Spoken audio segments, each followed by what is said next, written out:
Hey y'all, this is David, the Georgia photographer, and what I'm going to do is something I haven't done ever, which is talk to you guys while I drive somewhere.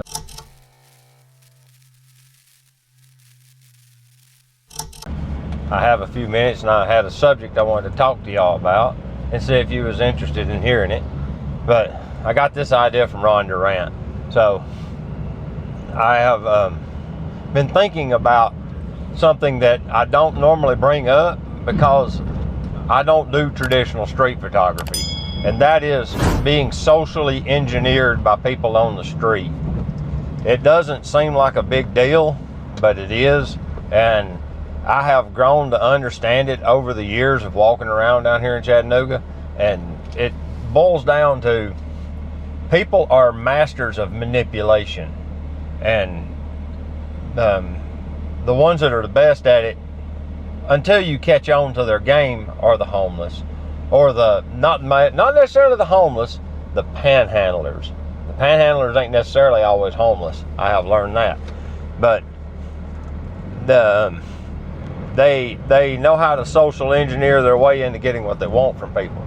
So you have to be aware of that and be mentally on your guard, for lack of a better term, while you're wandering the streets. People will approach you, people will be nice, some people do things to intimidate you. They do all sorts of things. Like, I don't know that all of them are always intentionally doing it. Some of them are. You know, the ones that really catch me are when someone wanders up to you on the street and they're just overly friendly. Now, you know, you want to believe that they're genuine, but I have grown to be wary of that over time, and like, I'm very guarded on personal information I share with people. And even if I, spend an hour or two around them, it's still like, you don't need to just like tell people where you live, or like I did a photo with a boy today that was on a motorcycle, and it's in the video that came out last week. But he said he didn't have social media, and he asked if I had a phone number I could give him, and I was like, no, I don't share my phone number. And he seemed taken aback that I wouldn't just give him my cell phone number. He had genuine shock on his face because of that. Here comes the fire trucks, and we got nowhere to go. There we go. Let's get up here and get out of the way. Let's see. Are they come back in our lane? They are. Okay. Now we'll move over and let them go.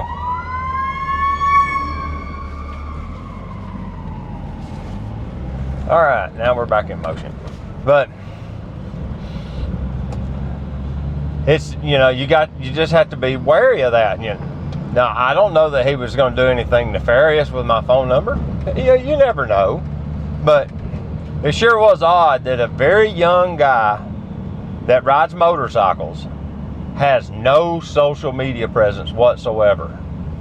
That kind of like set off a red flag with me. Okay, especially these guys that ride these little motorcycles around the city. They all have an Instagram account, but he didn't have one. So I gave him my photography card and told him, any one of those methods of communication, he'd reach out to me, I'd send him the photo.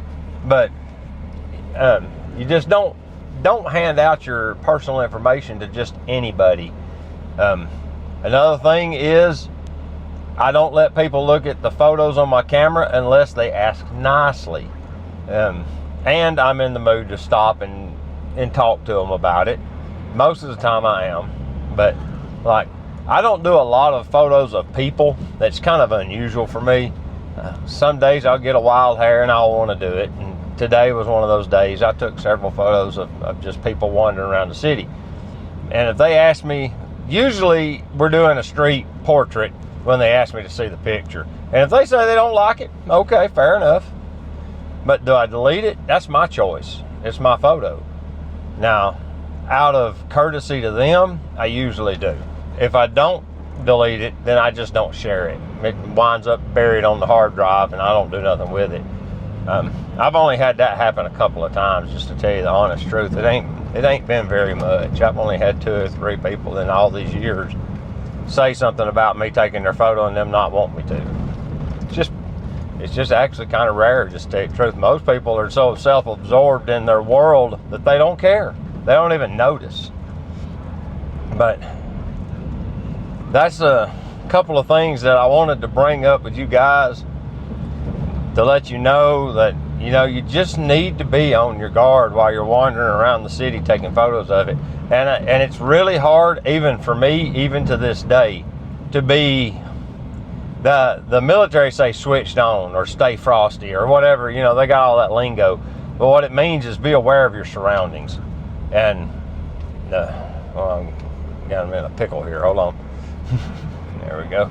But it's hard to keep yourself aware of your surroundings if you're focused on a composition waiting on somebody to pass through it to get a photo. It's really hard to do. That's why a lot of people try to go with somebody, because then somebody can be kind of watching the other direction, you might say, while you're working on a composition. But you need to stay aware of your surroundings. And you need to be aware that people understand what social engineering is, which is the manipulation of the human mind, through actions or words. And you just need to understand people that are going to use those tools to get what they want from you. Now, that not always are they out for nefarious purposes, but they are out for their own gain. 99% of those people are trying to do something to gain from themselves. So, if you're okay with it, you're okay with it, but I'm not. And so I have to be aware of it. I got the most compliments about my hat today than I've ever had, ever. I bet 6 different people stopped and told me how cool, how nice my old brown hat was. Just over and over and over, everywhere I went. I'd turn a corner and somebody said, "Man, that's a nice hat." Thank you, but that was just unusual to me. It don't normally happen. But let me see something here.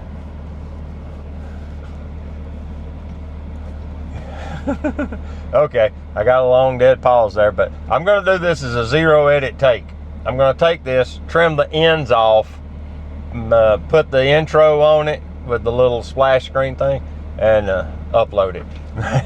It'll probably be a Wednesday upload because of that, because it's super simple. I'll just throw it out there as a freebie for you guys, you might say. But yeah, I see it all the time with the panhandlers especially, but there's other people too that are, I guess you call them grifters. Since I'm down here in the tourist area, there's a bunch of that goes on, and since I'm down there with a camera, I'm assuming they think I'm a tourist too, so they try the game with me. And once you've been down there a while and you start to recognize faces and you realize they're coming around with the same story over and over and over, and it doesn't ever change, like literally year after year. Like, I just got into town from Nashville and I'm out of money for gas, and literally it's the same story I heard last summer from you, dude. It's like, you gotta do better. You need to update your story if you're gonna. But people will do that, and you just need to be aware. But yeah, it's becoming a thing too, and it hasn't happened to me, and I haven't heard it happening in Chattanooga per se. But the road's really rough right here. But there is a rash of camera thefts happening. Carmine Taverna mentions it on his channel about New York, where people are getting their cameras stolen from them in New York, and I know it's happening in San Francisco. There's videos of that, and a couple of YouTubers that we've dealt with have been robbed and had their stuff stolen. So, that's why I say you need to be aware. Now, Carmine suggests covering up the logo on your camera, but I'll just tell you the truth, I don't think that really matters all that much. Mainly because any large camera is worth probably $1,000, unless it's an old one, like a D800 or D610 or something like that, D750. You know, we all know they're not super valuable cameras, but to the snatch and grab thief, looks like a camera, it looks like it's a source of money. And whether you cover up the Nikon logo at the top of it or not is irrelevant. It's a big camera. It has a lens on it. It's pretty big usually. Even a small little pancake lens, that's not a small package. It's still a fairly large camera system, and you'll see that, you know, it doesn't matter if you tape it up. It's still a target. You know, that's why a lot of these street guys like to run M11 or the little M4 film cameras or M6 film cameras and the M11s, the little M's, because they're small. They don't look like a valuable camera because they're so small. And they still take great pictures, but that's why the GR is real popular. It fits in your pocket, so it doesn't look like it's super valuable. It's so small. But well, a big camera draws attention. So, you know, that's something you need to be aware of. Just things to think about going into the summer when the tourist season's starting to pick up in the United States. Thieves and grifters and social engineering types are going to be out. And, you know, if one can distract you while the other one picks your camera up off the table, you're out. You know, do things to prevent people from stealing your gear, like leave your camera around your neck all the time with a strap. If you have it in your hand, have a wrist strap. You know, run a leash, I think is what you nickname it. But you can do things that will telegraph to a potential thief that you're aware of the area, and like those things are some of the things you can do. They know that you're aware that the environment is not safe because you're not being careless with your equipment. All right, I think I've talked long enough about this doom and gloom stuff. Get out and take pictures. That's still the goal at the end of the day, is to get photos. So I appreciate y'all sticking around for a few minutes and watching. Then until next time, get your camera out and go take a picture with it, all right? We'll see y'all later. Bye-bye.